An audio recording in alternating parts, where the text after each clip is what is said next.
नमस्कार. मराठी अपडेट गुरु या यूट्यूब चॅनलवर संपूर्ण महाराष्ट्रातील लाडक्या बहिणींचं मी ओमकार स्वागत करतो. मुख्यमंत्री माझी लाडकी बहीण योजनेसंदर्भात अगदी खात्रीशीर माहिती आपल्या चॅनलवरती दिली जाते.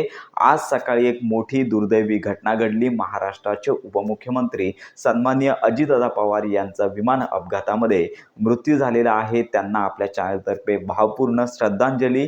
याबरोबर संपूर्ण महाराष्ट्रातील लाडक्या बहिणींना मी सांगू इच्छितो की सध्या तरी लाडक्या बहिणींनी या आठवड्यामध्ये तरी जानेवारी महिन्याच्या हप्ते वितरणासंदर्भात चर्चा करू नये. लक्षात घ्या, साधारणतः एक आठवड्यापासून पुढील काही दिवसांपर्यंत जानेवारी महिन्याच्या हप्ते वितरणासंदर्भात कोणतीच घोषणा होणार नाहीये. साधारणतः पुढील 3 दिवस महाराष्ट्रामध्ये दुखवटा असल्यामुळे या संदर्भात देखील लाडकी बहीण योजनेचा हप्ता वितरणासंदर्भातला ज्या देखील प्रसिद्ध होत असेल तरी देखील हप्ते वितरण या महिन्यामध्ये होणार नाहीये. तर ही महत्त्वाची अपडेट आहे. परंतु पुढील 2 ते 3 दिवसांमध्ये अंगणवाडी सेविकांमार्फत देखील KYC होण्याची शक्यता फारच कमी आहे. त्यामुळे संपूर्ण महाराष्ट्रातील लाडक्या बहिणींनी थोडी प्रतीक्षा करायची आहे. साधारणतः फेब्रुवारी महिन्यामध्येच या हप्ते वितरणाची प्रोसेस 2ऱ्या ते 3ऱ्या आठवड्यामध्ये होण्याची शक्यता आहे. तर अशा प्रकारे ही महत्त्वाची अपडेट आहे.